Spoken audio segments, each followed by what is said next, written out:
નમસ્તે વિદ્યાર્થી મિત્રો, આપની આ મનપસંદ યુટ્યુબ ચેનલમાં દરેક વિદ્યાર્થીનું સ્વાગત છે. વિદ્યાર્થી મિત્રો, અત્યારે જે એક્ઝામ ચાલી રહી છે અને હા, આજનું જે પેપર હતું ઇંગ્લિશનું, જે આપણે સોલ્યુશન પણ મૂકેલું છે. જો તમારે જોવાનું બાકી હોય તો ફટાફટ તે જોઈ લેજો. અને ચલો આજનો આપણે સેશન છે એ શરૂઆત કરીએ. તો વિદ્યાર્થી મિત્રો, આજનું જે પેપર છે આપણે શરૂઆત કરીએ તે પહેલાં સૌ પ્રથમ એક ગ્રીન નોટ્સ વાંચી લઈએ. Let's join the hand make the society be educated. आओ आज से हाथ मिलाए समाज को शिक्षित बनाए. तो विद्यार्थी मित्रों, 5 व्यक्तिने તમારે જરૂરથી શેર કરવાનો છે. અને આજે તમારી જોરદાર ઘણી બધી કોમેન્ટને ધ્યાનમાં રાખીને આજે આ વિડીયો છે આપણે વહેલી તકે અપલોડ કરીએ છીએ. ઘણા લોકોને એવું હોય છે કે સર વહેલો વિડીયો અપલોડ કરો, પરંતુ ઘણા બધાની કોમેન્ટ હતી કે હર્ષભાઈ છે, પ્રિયાબેન જોશી છે, દ્રષ્ટિ, માધવ, વિરાજ અને ભક્તિબેન, ઘણા બધા લોકોની આમાં કોમેન્ટ હોય છે. અને તેને ધ્યાનમાં રાખીને અથવા તો ઘણા બધા SMS પણ હોય છે વોટ્સઅપમાં, તો આપણે તે ધ્યાનમાં રાખીને આપણે છે એ આપણા વિડીયો છે વહેલી તક અપલોડ કરીએ છીએ. આવા બધા વ્યક્તિઓ જે તજજ્ઞ છે કે જેને ખરેખર આશા છે કે સર અમને IMP આપશે તે જ મુજબ ક્વેશ્ચન પૂછાશે. ચલો જોરદાર કોમેન્ટ કરી દેજો વિદ્યાર્થી મિત્રો. તમારી સમક્ષ આવી રહ્યો છે ફાઇનાન્સ ફોર એવરીવન. આ જે સબ્જેક્ટ છે એના માટેના IMP ક્વેશ્ચન છે એ ચલો હવે આપણે જોવાના છે. તો સૌપ્રથમ વિદ્યાર્થી મિત્રો યુનિટ 1ની આપણે વાત કરી.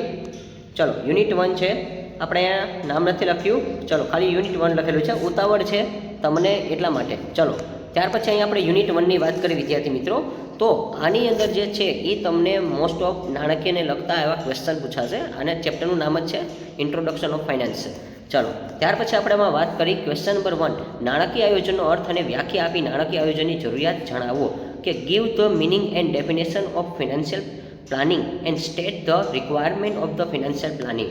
ક્વેશ્ચન નંબર 2, નાણાકીય આયોજનની પ્રક્રિયા વિસ્તારથી સમજાવો. Explain the process of financial planning in details. તો અહીંયા વિદ્યાર્થી મિત્રો પ્રોસેસ કહેવાશે અને ગુજરાતીમાં પ્રક્રિયા કહેવાશે.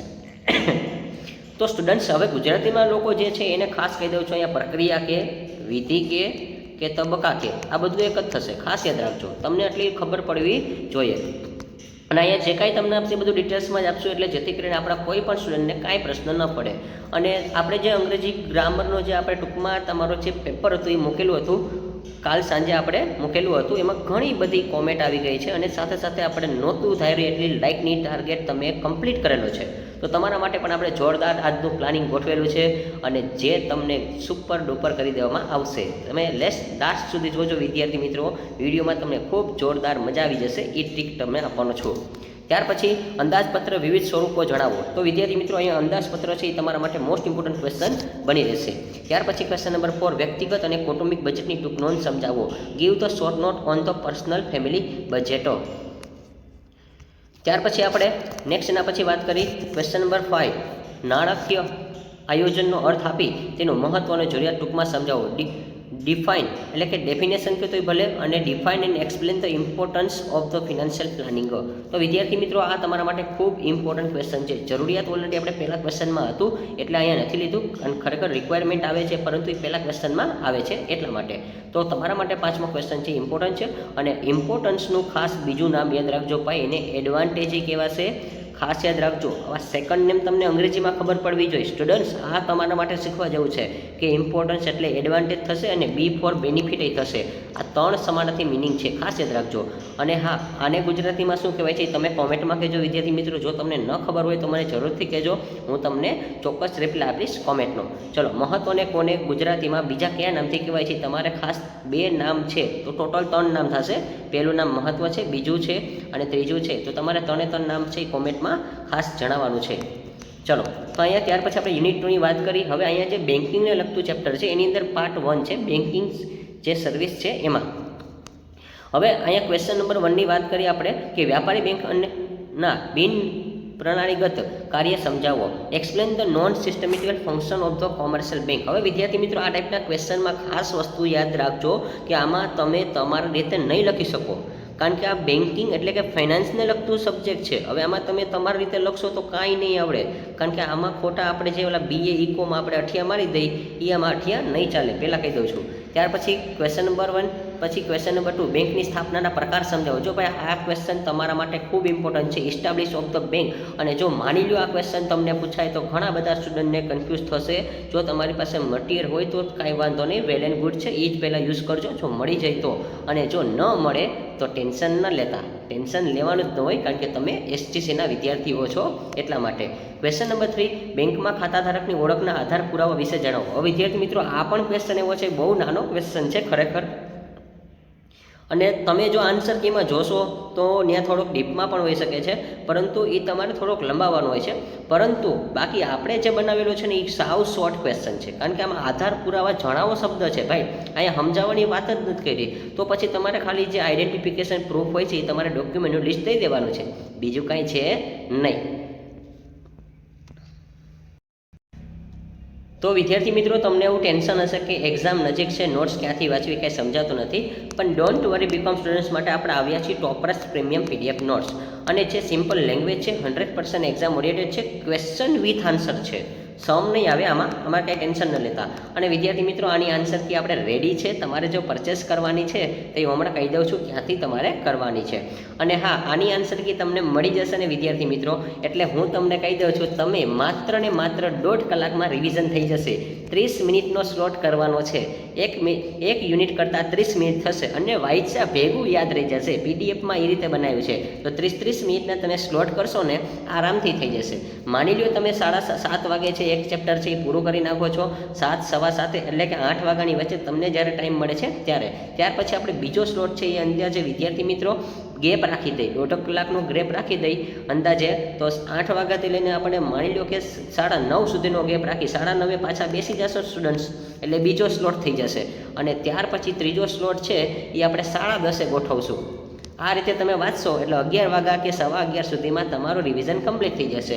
અને ઓલરેડી તમે સવારે નિરાતે શાંતિથી, આપણે ગુજરાતી લોકો છીએ, ટેન્શન વગર ભણવાનું હોય છે, અને સવારે 7 વાગે ઉઠી જાઓ, 7 વાગે ઉઠી જાઓ, 7:30 નવરા થઈ જાઓ, 7:30 રિવિઝન કરી નાખો પહેલાં યુનિટનું. અને હાઈ ક્લાસ મુદ્દા બનાવેલા છે, હાઈ ક્લાસ ફર્સ્ટ ક્લાસ છે, જોરદાર છે.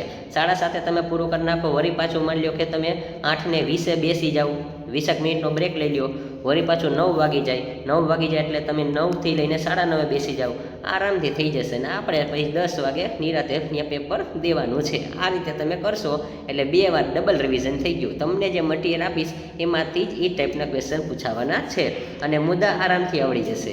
તો 100 of BCom students already scoring high marks કરેલા છે સ્ટુડન્ટ્સ. અને જે તમે જોયું હશે ઘણા લોકોએ અંગ્રેજીની પીડીએફ મેળવી છે એટલા માટે. તો ડીએમ કરો ને મેળવો ઇન્સ્ટન્ટ QR કોડ, તમારી સ્ટડીને સ્માર્ટ બનાવો, સ્કોર છે એ હાઈ કરો વિથ અવર પ્રીમિયમ નોટ્સ. ચલો હવે આપણે વિડીયોમાં આગળ વધીએ. તો વિદ્યાર્થી મિત્રો મેં કીધું હતું એમ કે જો તમે આમાં તમારા જેવા શબ્દમાં તમે તમારી રીતે બનાવશો તો નહીં ચાલે. અને ખરેખર આ જે બધા ક્વેશ્ચન છે ને એ બહુ ડીપમાં નથી લખવાના, કારણ કે તમને 25 માર્કનું પેપર પૂછાશે. માની લો 2 ક્વેશ્ચન છે એકસાથે પૂછી શકે છે, 5 બારના ક્વેશ્ચન, એવી રીતે પણ પેપર લાંબુ કરી શકે છે. પરંતુ પેપર ખૂબ ઇઝી છે, અને આન્સર કી તમને મળી જશે, ટેન્શન ન લેતા. ક્યાંથી મળશે હું કહી જ દઉં છું, બસ થોડીક રાહ જુઓ વિદ્યાર્થી મિત્રો, 2 થી 3 મિનિટ. પછી વિવિધ પ્રકારની લોન વિશે ટૂંકમાં સમજૂતી આપો. તો brief explain the various types of loan. તો વિદ્યાર્થી મિત્રો હવે પહેલાં તો આપણને ખબર હોવી જોઈએ કે ભાઈ લોન કઈ પ્રકારની હોય છે, કેટલા પ્રકારની છે. જો એ લોનના પ્રકાર જણાવવાના છે અને એની સમજૂતી આપવાની છે, કઈ લોન ક્યાં આવે છે. તો મેં તમને આનું જે એક્સપ્લેન છે ને પીડીએફમાં એ ટૂંકા સ્વરૂપમાં કરેલું છે. ત્યાર પછી ક્વેશ્ચન નંબર 5 બેંકનો અર્થ આપે, બેંકનું મહત્વ સ્પષ્ટ કરો, એટલે કે define a bank and explain the importance of the bank. અને ત્યાર પછી બેંકના થાપણના પ્રકાર છે એ તમારે જણાવવાના છે. તો એટલે ટૂંકમાં એને સમજાવી જ દેવા પડે વિસ્તારથી. જો અહીંયા વિસ્તાર શબ્દ છે ને એટલે થોડુંક 2-3 લીટી તમારે લખવું પડે છે. ત્યાર પછી આપણે યુનિટ 3ની વાત કરીએ. આ પણ બેન્કિંગનું છે, પણ આ બેન્કિંગ 2 છે એવું લખેલું છે યુનિટમાં. તમારી પાસે કોઈ ડાયજેસ્ટ બુક હોય છે એ, અને જો ન હોય છે ઘણા બધા વિદ્યાર્થીઓમાં છે, અને જો હોય તો એને ખબર ન પડતી હોય કે મારા ક્વેશ્ચન નથી મળતા, અથવા મારી બુકમાં ન પણ હોય, અવેલેબલ હોય કે થોડાક એવા ડિફિકલ્ટ ક્વેશ્ચન ઘણા બધા થાય છે, એને ધ્યાનમાં રાખીને આપણે આન્સર કી બનાવેલી છે. તો સ્ટુડન્ટ્સ તમારા માટે ખાસ કહી દઉં છું કે અહીંયા લખેલું છે એટીએમ વિશેની જણાવવું અને ફાયદા અને મર્યાદા જણાવવાનું છે. તો જો અહીંયા તમારે એટીએમના શું કરવાના, એડવાન્ટેજ ડિસએડવાન્ટેજ કરાવવાના છે. ત્યાર પછી મોસ્ટ ઇમ્પોર્ટન્ટ ક્વેશ્ચન છે. અને હા, આ પીડીએફ તમે લેશો એટલે તમને ઘણા બધા ફાયદા છે કે તમને લોટ ઓફ ક્વેશ્ચન છે, આમાં તમને ડિટેલ્સમાં નહીં હોય, પરંતુ કન્સેપ્ટ બેઝ હશે. તમે વાંચશો ને એટલે તમને મજા આવી જશે. Question number 2 debit and credit કાર્ડની સમજૂતી આપો. Explain the debit and credit cards. Question number 3 યુનિફોર્મિફિકેશન અને પ્લેટની સમજૂતી આપો. એટલે કે આ જે ક્વેશ્ચન છે ને વિદ્યાર્થી મિત્રો તમારા માટે ખૂબ ઇમ્પોર્ટન્ટ ક્વેશ્ચન છે. હાઇપોથેટિકલ અને ક્વેશ્ચન પ્લેન્ટ, આ જે ક્વેશ્ચન છે આ પ્લેટવાળો ક્વેશ્ચન છે અને હાઇપોથિકેશન છે મોસ્ટ ઇમ્પોર્ટન્ટ તમારા માટે ક્વેશ્ચન રહેશે. ત્યાર પછી ક્વેશ્ચન નંબર 5, ડેબિટ કાર્ડ એટલે શું તેની કામગીરી વિશે જણાવો. અને કે what is the debit card, explain in the working. તો જો આમાં વિદ્યાર્થી મિત્રો ક્યાંય તમે અઠિયો ન મારી શકો. પહેલી વસ્તુ એ ખાસ યાદ રાખજો, આમાં ક્યાંય અઠિયો મારવા જેવો નથી. અને ક્વેશ્ચન નંબર 4 છે ઇમ્પોર્ટન્ટ ક્વેશ્ચન છે. અને ક્વેશ્ચન નંબર 5 છે એમાં તમને લખેલું છે ટૂંકમાં સિબિલની વ્યાખ્યા આપો. એટલે give a brief definition CIBIL. તો વિદ્યાર્થી મિત્રો હવે જે આ પીડીએફ છે ક્યાંથી મેળવવાની છે એ હું તમને જણાવી દઉં છું. એટલે આપણે વિડીયોનો છે એ ટૂંકમાં અંત આવે છે. હજી 2-3 ક્વેશ્ચન બાકી છે, પરંતુ તે પહેલાં હું કહી દઉં છું કે આ જે QR કોડ છે એમાં તમારે પેમેન્ટ કરી દેવાનું છે. એ પેમેન્ટ થઈ જાય એટલે તમારે આ નંબર આપું છું 8866512094. હવે સ્ટુડન્ટ્સ એવું કહેશો કે સર પેમેન્ટ કેટલું હશે, બહુ જોરદાર હશે, બહુ આઘરું હશે. ના ભાઈ ના, હજી એકવાર નંબર લખી દઉં છું 8866512094. આ 2 છે 2094. ચલો આ નંબર છે, તમે નોટ ડાઉન કરી લેજો. હવે વિદ્યાર્થી મિત્રો તમારી કોમેન્ટ અને તમારા જોરદાર લાઇકને કારણે આ જે પીડીએફનો ચાર્જ છે એ માત્ર ને માત્ર 31 નહીં પરંતુ 21 રૂપીસ રાખેલો છે. કારણ કે તમે જોરદાર સરપ્રાઈઝ આપી છે આપણા કોમેન્ટ અને સાથે સાથે તમે લાઇકનો એટલો ઢગલો કરી દીધો હતો કે ભાઈ બિલીવ નહોતો એટલા માટે. તો તમારા માટે આપણે આ જે છે એ રાખેલી છે પ્રાઇસ. ખાસ યાદ રાખજો કે હજી કહું છું 31 નથી, આની પ્રાઇસ છે એ માત્ર 21 રૂપીસ રાખેલી છે. તો હું આશા રાખું છું કે મારે હવે કેવું ન પડે કે આમાં લાઇકનો ઢગલો કરી દો. તમે જેમ લાઇકનો ઢગલો કરી દેશો એટલે આપણે તમારા માટે કંઈક નવું લાવવાના છીએ. ખાસ યાદ રાખજો. સાથે કોમેન્ટ પણ કરવાની છે સ્ટુડન્ટ, કોમેન્ટમાં પણ ભૂલતા નહીં. ચલો તો આશા રાખું છું કે તમારે જો આ પીડીએફ જોતી હોય તો જે સાવ નોમિનલ ચાર્જ છે એટલા માટે આપણે રાખેલો છે. કારણ કે આમાં ઘણા બધા વિદ્યાર્થીઓ પાસે હવે આ ટાઈપની બુક હોય અથવા માર્કેટમાં ન મળતી હોય એને કારણે. અને આમાં આપણે જે કંઈ ક્વેશ્ચન આપશું એમાંથી વિદ્યાર્થી મિત્રો તમારે ઓલરેડી આરામથી 15 થી 20 માર્કનું આરામથી પેપર હશે જ. હું એવી ખાતરી જ આપું છું. કારણ કે આજનું અંગ્રેજીનું પેપર તમે જોઈ લેજો, એમાં આપણે જે આન્સર કી ઘણા લોકોએ લીધી છે એમાંથી જ એ લોકોના તો વહેલા જ મેસેજ આવી ગયા સર કે આન્સર કી રેડી હોય તો અમને આપી દો. પરંતુ સ્ટુડન્ટ્સ આપણે આન્સર કી બનશે એટલે વહેલા એપ્લિકેશનમાં આપી છે. એપ્લિકેશનમાં મળ્યા બાદ 1 થી 1.5 કલાક પછી આપણે વિડીયોમાં અહીંયા અપલોડ કરીએ છીએ એટલા માટે. કારણ કે થોડાક લેક્ચરની બધું અટેન્ડ બધું કરવું પડે છે એટલા માટે. પણ સૌપ્રથમ પહેલી અપડેટ છે એ તમને ક્યાંથી મળશે? તો જો તમારે એસજીસી એપ્લિકેશન ડાઉનલોડ કરવાની બાકી હોય તો આજે કરી લેજો. અને જો આમાં તમે 100 લાઇકનો ટાર્ગેટ પૂરો કર્યો સ્ટુડન્ટ્સ તો તમારા માટે કાલે બીજી એક સરપ્રાઈઝ પણ રહેવાની છે. તો વિદ્યાર્થી મિત્રો આપણે સિબિલ વિશે વાત કરવાની છે. હવે વિદ્યાર્થી મિત્રો ખરેખર જો અહીંયા તમે વાંચો, આ પ્રશ્ન વાંચો કે ટૂંકમાં સિબિલની વ્યાખ્યા આપો. હવે ભાઈ આવો ક્વેશ્ચન તમને પૂછે ને તો ખરેખર ઘણા લોકોને આવડે જ નહીં. કારણ કે આમાં એને પહેલી વાર બિચારાએ જોયું હોય ને આવો ક્વેશ્ચન પૂછી લે તો શું કરવું એટલે ન સમજાય. પરંતુ ટેન્શન ન લેતા આમાં ડેફિનેશન લખવાની છે ઓનલી ફોર, બીજું કાંઈ નથી. અને હા, કેશલેસ બેન્કિંગની વિગતવાર ચર્ચા કરો. તો અહીંયા તમારા માટે જો આટલા ક્વેશ્ચન ઇમ્પોર્ટન્ટ છે. અને જો પીડીએફ પરચેસ કરશો તો એમાં હું તમને ડીપમાં લખી દઈશ કે ભાઈ નીચે એક લખેલું હશે કે આ ક્વેશ્ચન વધારે તૈયાર કરવા. એ ક્વેશ્ચન તમે વધારે તૈયાર કરશો તો બેનિફિટ એ થશે કે પીડીએફમાં લખેલું છે કે આ ક્વેશ્ચન વધારે કરવા ત્યાર પછી એક્સ્ટ્રા ક્વેશ્ચન તમારે કરવાના છે. અને વિદ્યાર્થી મિત્રો કીધું એમ મેં કે જો તમે આ યુનિટ છે અને હા એમાં તમને યુનિટ વાઇઝ નંબર આપેલા હશે, સાથે તમને જોરદાર આન્સર કી બનાવેલી છે. એટલા માટે તમારા માટે આપણે જોરદાર આન્સર કી બનાવી છે. ઘણા બધા વિદ્યાર્થીની કોમેન્ટ હતી અને સાથે લાઇકનો તો ઢગલો કરી દીધો હતો એટલા માટે. અને હજી કહું છું જો આમાં 100+ લાઇક હશે, 100+ લાઇક હશે સ્ટુડન્ટ્સ, એટલે તમારા માટે આવતીકાલે જે છેલ્લું પેપર છે એના માટે જોરદાર તમારા માટે આપણે કંઈક લાવવાના છીએ. ચલો તો ફટાફટ તમે પહેલી લાઇક તમે કરી દો એટલે આરામથી 100 લાઇક થઈ જ જશે, આરામથી થવાની છે. ચલો આવતીકાલના પેપર માટે દરેક વિદ્યાર્થીને બેસ્ટ ઓફ લક તો છે. અને સ્ટુડન્ટ્સ સાથે સાથે જો તમે આ પીડીએફ મેળવી લો ને એટલે આ ટાઈપનું ફેસ થઈ જ જશે. અને મેં તમને કીધું એમ રિવિઝનનો ટાઈમ મેં તમને કહી દીધો છે. તમારે જોવાનો બાકી હોય તો વ્યવસ્થિત જોજો, કાંઈ ટેન્શન ન લેતા.